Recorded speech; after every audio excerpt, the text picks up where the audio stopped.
predictive policing, orbital tracking, biometric profiling. What if I told you that Orwell's surveillance dystopia isn't coming, it's already here? That every sector is infiltrated, from healthcare and finance to education and law enforcement. That the systems we interact with every day are quietly being steered, not by governments, but by powerful, shadowy, unelected tech elites, better known as technocrats. We aren't under surveillance, we're in it. Some areas like, the digital kill chain. Our product is used on occasion to kill people. Palantir is here to disrupt and, when it's necessary, to scare enemies and, on occasion, kill them. And the person orchestrating all of this? Peter Thiel. A man who has said, quote, "I no longer believe that freedom and democracy are compatible." From the PayPal Mafia to Palantir, from Palestine to Palo Alto, California, this is the story of how tech billionaires shifted from just lobbying governments to potentially replacing them. Critics have been warning that powerful tech companies, led by billionaires with agendas, are quietly embedding themselves into government systems worldwide. The official term for this phenomenon? Techno-fascism. An authoritarian model where unelected experts and corporate actors shape policy through data systems and software, bypassing democratic oversight. Historian Janice Mamura likens this to pre-World War II Japan, when elite bureaucrats prioritized economic growth over public welfare, warning that today's shift toward technocratic control could follow a similar path. Except this time, the mechanisms of control are more untouchable than any form of centralized power we've seen before.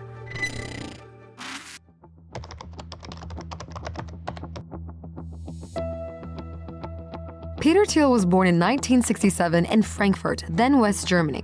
His father, Klaus Frederick Thiel, an engineer and venture capitalist, moved the family to South Africa in the early 1970s after the Nazis lost World War II.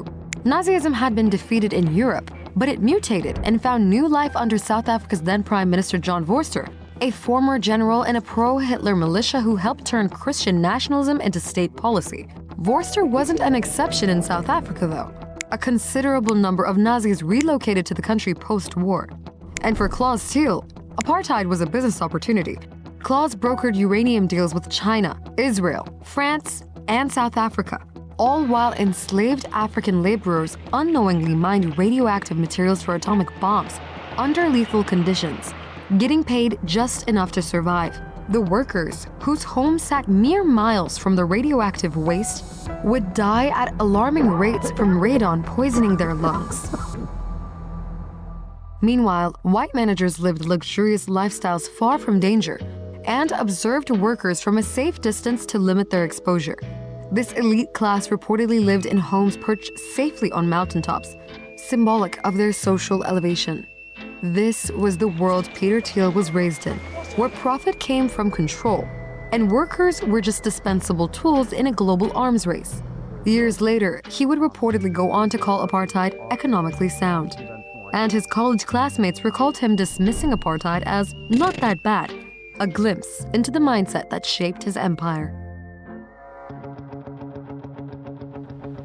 Just 4 years after Thiel's birth, Elon Musk was born in Pretoria, South Africa, on June 28, 1971. His father, Elon Musk, was a well-off engineer who owned shares in a Zambian emerald mine and made a fortune off colonial resource wealth.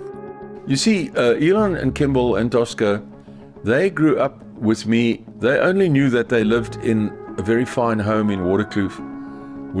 By the time they were 7, 8, 9 years old, I had given up Mercedes-Benz cars. I had moved on to Rolls-Royce cars. So they only rode in Rolls-Royce cars. They knew that if you wanted to go somewhere, you got into a twin-engined airplane that belonged to you, and you flew there. And then you landed on your airstrip, and you went to your lodge, if you understand. They weren't like other kids. Mining in South Africa was lethal for workers, but a gold mine for the elites. Elon Musk boasted about the spoils, his private plane, yacht, luxury vehicles, and sprawling homes. Speaking of planes, this is Joshua Haldeman. Elon Musk's grandfather and a key influence on his worldview, distrusted conventional politics. Haldeman was one of thousands of Saskatchewan farmers who lost their land during the Dust Bowl of the Great Depression, what became known as the Dirty 30s. In the years that followed, Haldeman came to believe that an international communist conspiracy controlled the banks, the media, and universities, and was quietly running the world. He embraced technocracy, a fringe movement that believed scientists and engineers, not elected officials, should run society. Technocrats also advocated for the merger of all of North and Central America into one nation. If any of this seems familiar, it's likely because it is. In 1940, Canada banned the organization as subversive, warning that its literature revealed an intent to overthrow the government and constitution by force. However, by 1943, the ban was lifted after Technocracy Incorporated showed its commitment to the war effort by proposing total conscription, a plan aiming to fully mobilize the nation's people, industry, and finances for the cause. Musk's grandparents, who had previously been in the Canadian Nazi Party, moved to South Africa due to their support of the Afrikaner movement, hoping for greener pastures in the apartheid system. They strongly sympathized with the Nazis of Germany, something that Musk himself is accused of today. Tonight, growing criticism over a virtual appearance by Elon Musk for Germany's far-right party known as the AfD. Frankly, too much of a focus on past guilt, and we need to move beyond that. Like Thiel, Musk grew up living what can only be described as a luxurious neo-colonial life. Both Peter and Elon attended multiple whites-only private schools that promoted Christian nationalism and Afrikaner exceptionalism. In these classrooms, the descendants of colonizers were framed as the real victims, reinforcing a worldview built on entitlement, historical revisionism, and ethno-nationalist ideology. Some of the schools enforced uniforms and used corporal punishment to maintain strict order.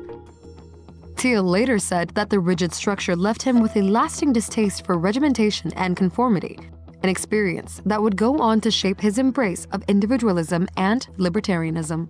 Musk, whose formative years were spent under a normalized apartheid, enjoyed the racist segregation system for 23 years before it was officially abolished. Both grew up in a country where government power depended on surveilling, restricting, and isolating the majority of the population.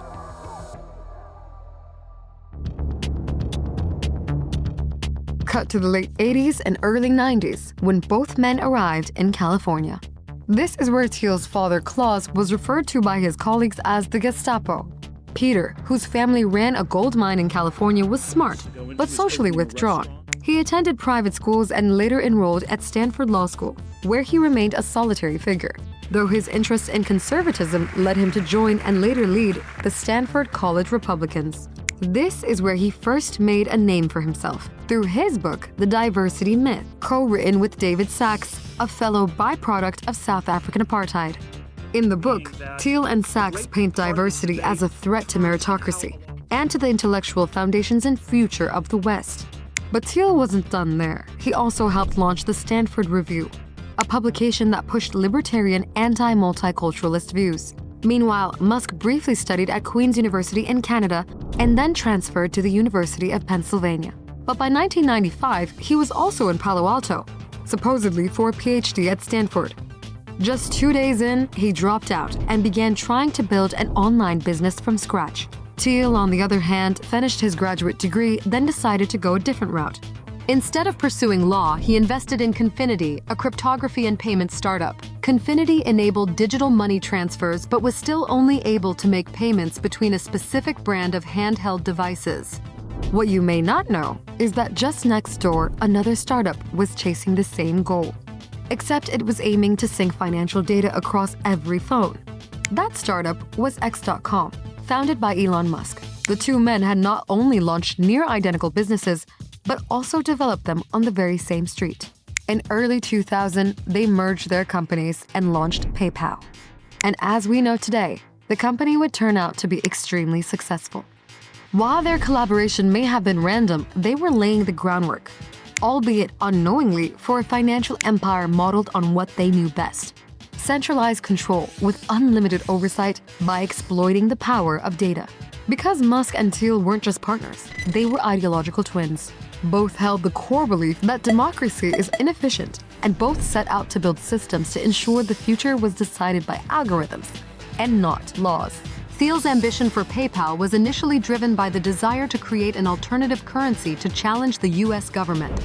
That's how Palantir got started. I mean, Palantir was just Peter Thiel and Alex basically meeting with me and saying, we got these algorithms on fraudulent transactions. We think there might be some value for the intelligence community. PayPal wasn't just about moving money. It was about detecting fraud and building models of risk. What if they modeled the entire world the same way? With that realization, what started as a payment tool would soon become a prototype for digital surveillance infrastructure. PayPal was eventually sold to eBay for $1.2 billion in 2002, and Musk had officially become a billionaire.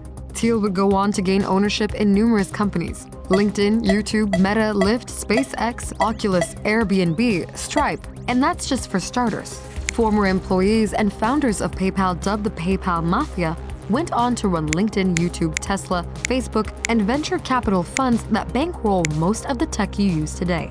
But Thiel was the first to weaponize it.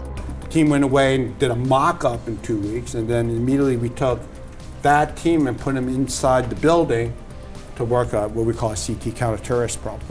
And they just learned that business, and that became Palantir, and Palantir is worth somewhere between $10 or $20 billion today. Because the counter-terrorist problem is the same problems that banks have in fraudulent transactions and any other kind of fraudulent transaction. After PayPal was sold to eBay, Thiel took his algorithms to the intelligence world. His next project? A company that would redefine what governments could see and what citizens couldn't hide.